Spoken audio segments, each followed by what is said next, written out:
الكريم أما بعد فأعوذ بالله من الشيطان الرجيم بسم الله الرحمن الرحيم ولا تهنوا ولا تحزنوا وأنتم كنتم مؤمنين جناب صدر صاحب حکم صاحبان معزز اساتذہ اکرام اور میرے عزیز ساتھیوں، آج مجھے جس موضوع کو لے کر آپ کے سامنے ہونے کا شرف حاصل ہوا ہے وہ ہے ہندوستان میں مسلمانوں کا ماضی، حال اور مستقبل۔ سامنے حضرات، آج میں آپ کے سامنے صرف جذبات نہیں، ہمارا روشن ماضی، ہمارا امتحانی حال اور ہمارا کامیاب مستقبل لے کر کھڑا ہوں۔ سامنے حضرات، جب ہم تاریخ کا اوراق پلٹتے ہیں تو ہمیں ایک جگمگاتا ہوا دور نظر آتا ہے۔ یہ وہی مسلمان تھے جنہوں نے ہندوستان کو گنبد اپنی تہذیب دی، یہ وہی مسلمان تھے جنہوں نے عدل فاروقی کی خوشبو پھیلائی۔ رسول اللہ صلی اللہ علیہ وسلم نے فرمایا، عدل کرو، عدل کرنے والا اللہ کے محبوب ہے۔ یہ وہ سرزمین ہے جہاں مسلمانوں کی صرف حکمرانی نہیں کی بلکہ علم دیا، تہذیب دی، عدل دیا، اس کا الہی دیا۔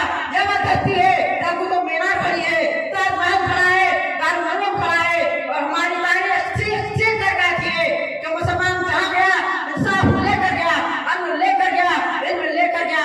سامنے حضرات، یہ وہ مسلمان تھے جنہوں نے کتابیں لکھے، لائبریریاں بنائے، مدرسے قائم کیے، اسکول میں کالجوں کی بنیاد ڈالی، سائنس اور فلسفہ کی ہر میدان میں نام روشن کیا۔ یہ وہ قوم تھی جس نے کہا تھا عدل کرو چاہے اپنے خلاف کیوں نہ ہو۔ یہ وہ قوم تھی جو قرآن کی صدا پوری تھی، ان اللہ یأمر بالعدل والإحسان، اللہ انصاف اور بھلائی کا حکم دیتا ہے۔ اور سب سے بڑی بات تو یہ ہے کہ 1857 عیسوی کی جنگ آزادی انقلاب اعلان سب سے پہلے مسلمان علماء نے کیا۔ مولانا فضل اللہ خیر آبادی اور سب سے پہلے متحدہ قومی حکومت بنی جس کے صدر اعظم بہادر شاہ صفوت تھے، جس کے جھنڈے تلے ہندو مسلم سکھ عیسائی سب متحد ہوئے تھے۔ اس کے بعد مسلمانوں نے ہار نہیں مانی، علماء کرام نے نئی نسل تیار کرنے کے لیے 1866 عیسوی میں دارالعلوم دیوبند قائم کیا۔ اس کے بانیوں نے کہا یہ مدرسہ انگریز کے خلاف جنگ جاری رکھنے کے لیے بنایا گیا ہے۔ آزادی کے جنگ میں بے شمار مسلمان شہید ہو کر قرآن کی اس آیت پر عمل کر گئے، وَلَا تَهِنُوا وَلَا تَحْزَنُوا وَأَنتُمْ كُنتُم مُؤْمِنِينَ۔ نہ کمزور پڑو اور نہ ہی کم کرو، تم ہی سربلند رہو گے اگر تم مومن ہو۔ یہ ہمارا ماضی ہے جسے کوئی مٹا نہیں سکتا۔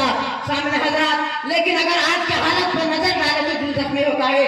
نفرتوں کا بازار گرم ہو رہا ہے، لیکن قرآن صاف کہتا ہے وَلَنَبْلُوَنَّكُمْ بِشَيْءٍ مِّنَ الْخَوْفِ، ہم ضرور تمہیں خوف اور آزمائش سے گزاریں گے۔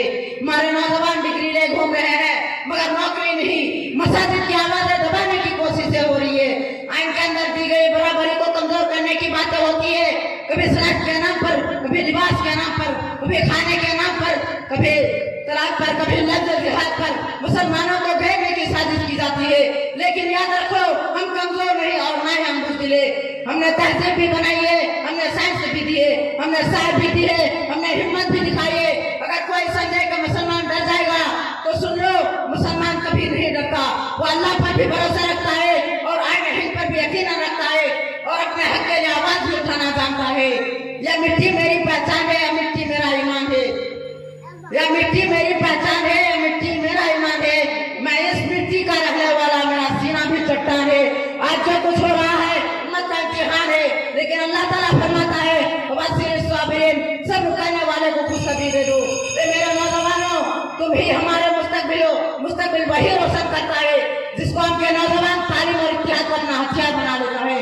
آج ہمیں یہ طے کرنا ہوگا کہ ہم اپنے بچوں کو بہترین تعلیم دیں گے، ہم ایک دوسرے کے ساتھ کھڑے رہیں گے، ہم اپنی پہچان، اپنے حقوق، اپنے آئینی مقام کی حفاظت کریں گے اور ہم خاموش نہیں رہیں گے۔